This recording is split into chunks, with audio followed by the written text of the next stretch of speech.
કોંગ્રેસના સર્વે સર્વા સોનિયા ગાંધી રાજસ્થાનથી રાજ્યસભામાં ઉમેદવારી નોંધાવી શકે છે। પ્રાપ્ત વિગતો અનુસાર ભારતીય રાષ્ટ્રીય કોંગ્રેસના અધ્યક્ષ મલ્લિકાર્જુન ખડગેની ઘરે એક મહત્વપૂર્ણ બેઠક મળી હતી। આ બેઠકમાં એવો નિર્ણય કરવામાં આવ્યો કે રાયબરેલીને બદલે હવે સોનિયા ગાંધીને રાજસ્થાનથી રાજ્યસભાના ઉમેદવાર બનાવવામાં આવે।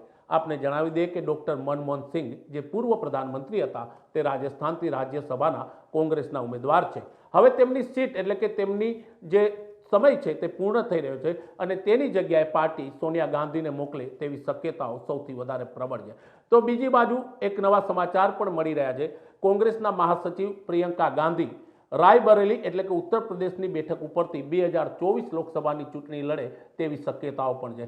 આપને જણાવી દઈએ કે 1952 બાદ આ બેઠક ઉપર કોંગ્રેસ માત્ર 3 વખત હારી છે અને રાયબરેલીની સીટ કોંગ્રેસ માટે સૌથી વધારે સલામત અને સુરક્ષાની ગણાય છે। આપને તે પણ કહી દઈએ કે 2024ની ચૂંટણીને લઈને પ્રિયંકા ગાંધી, રાહુલ ગાંધી અને સોનિયા ગાંધી સતત અનેક લોકોની સાથે અનેક રાજ્યોના પ્રવાસે છે, પણ જે ખબર મળી રહી છે કે રાજ્યસભામાં મોકલવા માટે કોંગ્રેસે સોનિયા ગાંધીના નામની ઉપર જે મહોર છે તેને મારી દીધી છે અને તેની વિચારણા પણ છે।